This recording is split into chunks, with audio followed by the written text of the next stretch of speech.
Les spéciales de l'info sur Sensation. Les spéciales de l'info sur Sensation, nous sommes à l'association AJC qui lutte contre les violences morales intrafamiliales et je suis avec Chantal Paoli-Texier, vous êtes la présidente et la fondatrice de l'association. L'association a pour objectif donc d'accompagner, de défendre, de dénoncer, de sensibiliser face aux violences morales intrafamiliales. Concernant la protection des victimes, quel est votre rôle auprès des victimes ? Alors nous, on fait une prise en charge qui est pluridisciplinaire. On est au confluent du psychologique et du juridique, c'est-à-dire que les psychologues vont proposer quand même un soutien moral déjà, une base, ensuite des objectifs thérapeutiques qui visent l'individuation de la personne, c'est-à-dire quand on a été objetisé à cause de la violence, il faut redevenir sujet de sa vie. Et donc pour redevenir sujet de sa vie, il y a tout un travail à faire pour retrouver confiance en soi et pour s'individuer à nouveau.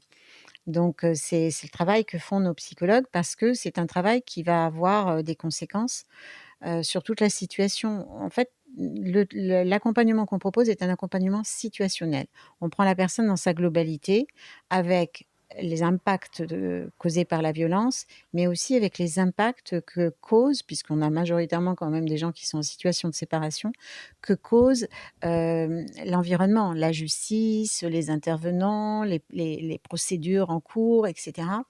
Et c'est un travail qui est assez particulier, qu'on a mis en place et qui permet vraiment de prendre en charge la victime, encore une fois avec ses bleus à l'âme, mais pas qu'avec les bleus à l'âme qui sont causés par l'auteur, mais les bleus à l'âme qui sont réactivés par, tout le système. Votre rôle, c'est d'aider les victimes dans leur démarche juridique ou est-ce que vous intervenez seulement pour les informer sur leurs droits ? Alors on va les informer sur leurs droits, mais nous ne sommes pas à proprement parler point d'accès aux droits, mais on va quand même les informer sur leurs droits. Et on va les accompagner stratégiquement dans le côté juridique. Alors on est capable quand même de les accompagner, au commissariat, de les accompagner, on ne le fait pas tout le temps parce que sinon ça mobiliserait beaucoup d'énergie et qu'il y a des associations qui sont beaucoup plus spécialisées que nous pour ça. Mais on peut les accompagner en audience, on les accompagne aussi chez des avocats. On sert en fait de tiers et d'intermédiaire. Merci beaucoup Chantal Paoli-Texier d'avoir répondu à nos questions. Pour plus d'informations, on peut justement se rendre sur le site ajc-violence.org et nous on se retrouve très vite sur Sensation pour d'autres thématiques.